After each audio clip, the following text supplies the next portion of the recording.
बिस्मिल्लाहिर्रहमानिर्रहीम। अस्सलाम वालेकुम वरहमतुल्लाह। कैसे हैं हम तमाम लोग? उम्मीद करती हूँ खैरियत से होंगे, खुश रहे, आबाद रहे।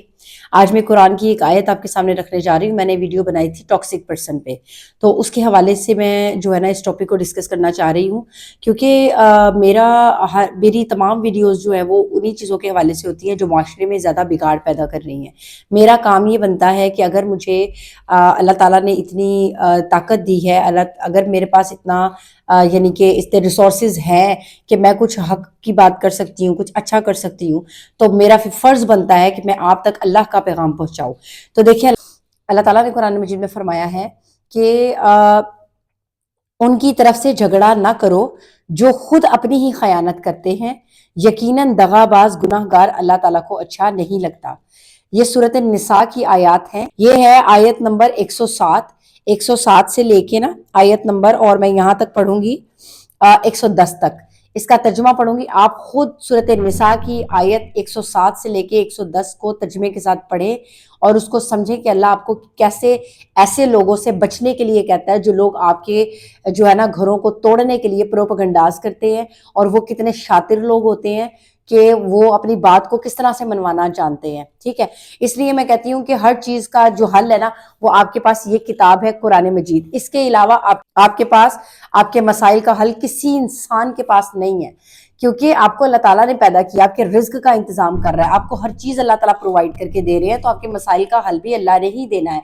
ये अल्लाह आपसे बात कर रहा है कुरान में। देखिए अल्लाह ताला क्या कहते हैं कि उनकी तरफ से झगड़ा ना करो जो अपनी खयानत खुद करते हैं, यकीनन दगाबाज गुनाहगार अल्लाह को अच्छा नहीं लगता।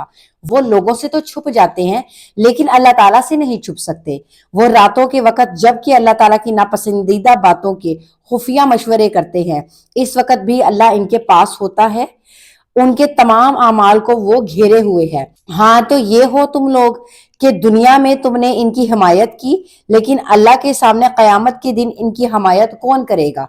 दुनिया में तो तुम इनकी हिमायत कर रहे हो, तो फिर कयामत के दिन अल्लाह के सामने इनकी हिमायत कौन करेगा? और वो कौन है जो उनका वकील बनकर खड़ा हो सकेगा? यानी कि आज तो दुनिया में तुम इनकी हिमायत के लिए ये यानी कि बातें कर रहे हो, जो भी वो प्रोपगंडा बना रहे हैं, वो माशरे में एक फिसाद खड़ा कर रहे हैं, वो माशरे में इस्लाह के नाम पे फिसाद खड़ा करने वाले लोगों को अल्लाह ताला ने कुरान मजीद में जिक्र किया है। ठीक है, और क्या है कि जो शख्स कोई बुराई करे या अपनी जान पर जुल्म करे फिर अल्लाह से इस्तगफार करे, यानी अस्तगफिरुल्लाह करे, यानी कि ऐसे लोगों की बातें सुन के अगर आपसे कोई गुनाह सरजद हो गया है, अगर आपसे कोई ज्यादती हो गई है, तो फिर आपके लिए तो हो गया है, तो आप इस्तगफार करें। ठीक है, तो अल्लाह ताला ने कहा है कि वो अल्लाह को बख्शने वाला और मेहरबान पाएगा अपने लिए। तो अगर आपसे जो है ना वो कोई इस तरह की गलती हो गई है, यानी कि जैसे मैंने टॉक्सिक पर्सन की बात की थी कि ये वो लफ्ज है, ये वो प्रोपगंडा है जो सोशल मीडिया पे किया जा रहा है, खवातीन समझ रही है शायद ये हमारे हक के लिए आवाज उठाई जा रही है। खुदा की कसम ये आपके हक के लिए आवाज नहीं है, ये वो आवाज है जो आपसे आपकी नस्ल को छीनने की कोशिश की जा रही है। एक वो वक्त आएगा जब औलाद अपने ही वालिदैन को जो है ना वो सिर्फ डांटने पे या कुछ कहने पे पुलिस को जो है ना वो पकड़वा दिया करेगी और अरेस्ट करवा दिया करेगी। बाहर के मुल्क में ये चल रहा है, और बाहर के मुल्क की नस्ल क्यों तबाह हो चुकी है? कुछ लफ्ज हैं जो कौमों को खा जाते हैं, कुछ अल्फाज होते हैं, कुछ अल्फाज का मैजिक होता है जो कौमों को खा जाता है, जो नस्लों को खा जाता है, और वो लफ्ज इन्होंने यहाँ पे भी हमारे जो है ना हमारी कौम में भी भेज दी हैं। तो इसलिए मैं आपको कह रही हूँ कि खुदा के लिए अपने आप को अल्लाह ताला से जोड़े, अपनी रूह को जो है ना वो पाकीज़ा रखने के लिए, अपनी रूह को तरोताज़ा रखने के लिए। और अगर आप चाहते हो कि आप इन लोगों के रवैयों को समझ सको, अगर आपके अंदर कोई फिरासत आ सके, तो अल्लाह ताला ने कहा कि मोमिन की फिरासत से बचो। मोमिनीन बड़ी जल्दी पहचान जाते हैं कि कौन हमें क्या कह रहा है। हाँ, जो दिल से सच्चा मोमिन नहीं होता उसको पता नहीं चलता, उसकी अकल पे अल्लाह ने पर्दा डाला हुआ होता है। क्योंकि देखिए ना, जो साहिब इल्म इंसान होता है ना वो किसी भी चाल को समझ जाता है, और जो बेचारा जिसने पढ़ना ही कोई नहीं है, जिसने तहकीक ही कोई नहीं करनी है, तो वो तो इनकी चालों में आ जाता है। तो अल्लाह ताला ने कहा इनकी चालों में आने से बचो। जब इन्हें कहा जाता है फिसाद ना फैलाओ जमीन में, तो ये कहते हैं हम तो सिर्फ इस्लाह कर रहे हैं, हम तो इस्लाह करने वाले लोग हैं। यानी कि ये औरतों के हक के लिए आवाज उठा रहे हैं, या औरतों को जो है वो खवातीन ये बिल्कुल भी ना समझे कि आज आपके हक के लिए आवाज उठाई जा रही है, तो कल को आपकी औलाद आपकी सुनेगी, ये सोचे भी ना आप। ना आपका शोहर होगा, ना आपके बच्चे होंगे, आपका कोई घर नहीं होगा।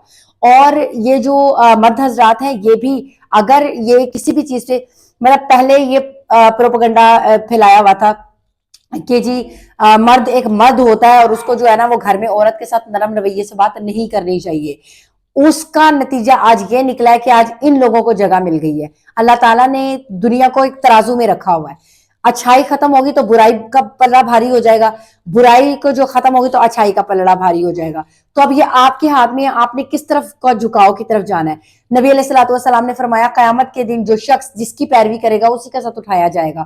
آج آپ انگریزوں سے متاثر ہو کے ان کی پیروی کرنے کی کوشش کر رہے ہیں، قیامت کے دن آپ اللہ کے نبی علیہ الصلوۃ والسلام کی شفاعت کی کسی بھی قسم کی کوئی گنجائش نہیں ہے آپ کے لیے۔ اور اگر آپ نبی علیہ الصلوۃ والسلام کے مطابق ان کی تعلیمات کے مطابق اپنی زندگی کے فیصلے کرتے ہیں تو پھر آپ کی جو ہے نا وہ شفاعت کروا سکتے ہیں آپ کے نبی۔ لیکن یاد رکھیں آپ کے پاس موقع ہے، جب تک آپ کی زندگی ہے، آپ کی زندگی کے بعد آپ کی نسلوں کے ساتھ آگے کیا ہونے والا ہے۔ آج یہ اتنا کچھ پروپیگنڈا پھیل رہا ہے تو آگے کیا کچھ ہونے والا ہے یہ تو آپ سوچ ہی سکتے ہیں۔ میاں بیوی کو توڑ دینا، ٹھیک ہے، ساتھ پھر اولاد بالکل بھی نہیں رہتی ہے۔ میاں بیوی وہ رشتہ ہے کہ جو ٹوٹ جانے کے بعد بہن بھائی، ماں باپ، ہر رشتہ جو ہے نا وہ ناکام ہو جاتا ہے، ہر رشتہ جو ہے نا وہ کمزور پڑ جاتا ہے۔ میاں بیوی اتنا مضبوط رشتہ ہے، یہ کہہ کے میاں بیوی کا رشتہ بڑا کمزور ہوتا ہے، بڑا کمزور ہوتا ہے، یقین کریں یہ وہ کچھ الفاظ میں نے کہا نا کہ قوموں کو کھا جاتے ہیں، نسلوں کو کھا جاتے ہیں۔ تو آپ لوگوں کو سمجھنے کی ضرورت ہے، اللہ سے دعا کریں کہ اللہ آپ کی حفاظت کرے، اللہ آپ کے گھروں کی حفاظت کرے، تمام گھروں میں سکون پیدا کریں، ٹھیک ہے۔ اور اس طرح کے الفاظ کو ایک سائڈ پہ رکھیں، اس طرح کے الفاظ پہ توجہ نہ دیں۔ اللہ آپ کا حامی و ناصر ہو۔